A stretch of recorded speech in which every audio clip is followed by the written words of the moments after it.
your forecast first. Sponsored by Matex Heating, Cooling, and Plumbing.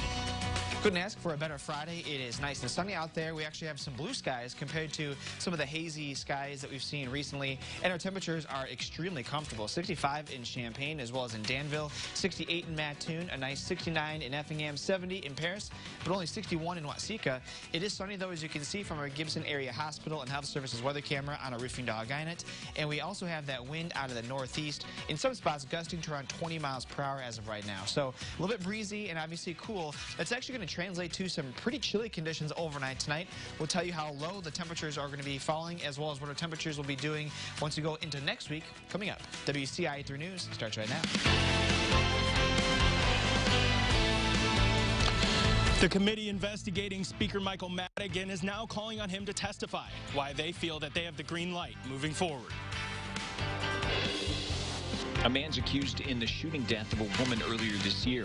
Why his trial won't be taking place this month. And many districts are struggling to find substitute teachers. We'll tell you what's behind the shortage. Your local news leader. This is WCIA 3 News at 5. You know, it's a green light. We can proceed with the work of the committee. The U.S. Attorney's Office is weighing in on the Illinois House's investigation of Michael Madigan. And now Republicans feel they have that green light, as you heard, to look into the Speaker's dealings with a utility company. Good evening. I'm Paul Cicchini.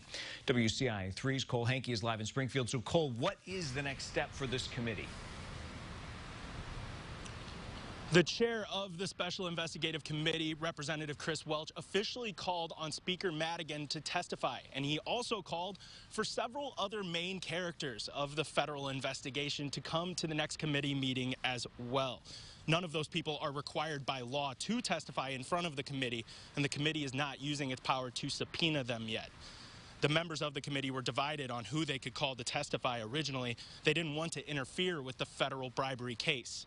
The U.S. Attorney's letter that he sent to both Representative Tom Demmer and Representative Chris Welch basically gave the House permission to move forward with the investigation as long as they don't directly interfere with that federal investigation.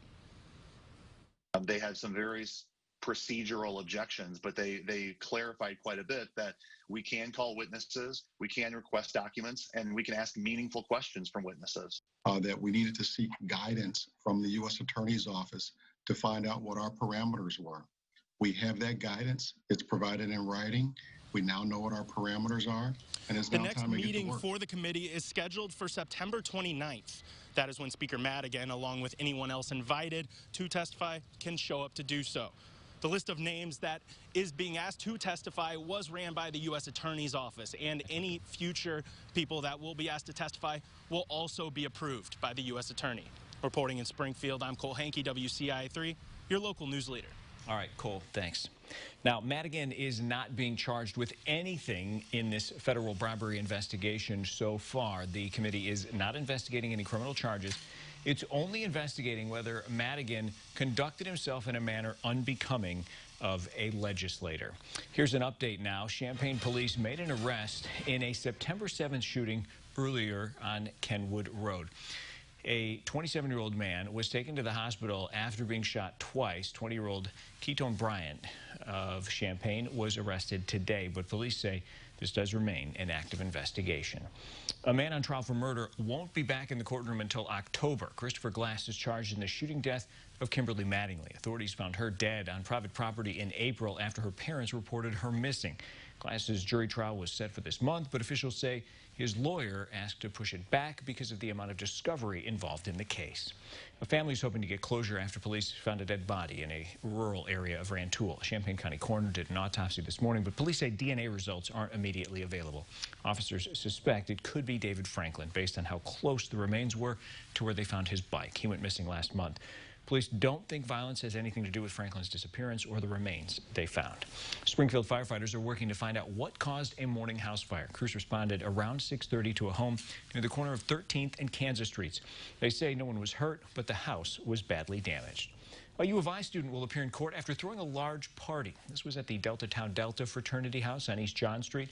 Brothers there held a party that violated a COVID-19 ordinance. University police got to the house around 9:15 last night. 20-year-old Thomas McDonough was cited for endangering the public.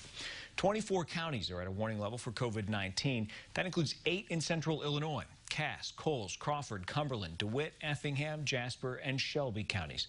They're all seeing positivity rates above 8%. Crawford County, though, has the highest rate at 24.3%. Statewide, there are more than 2,100 new cases of COVID-19.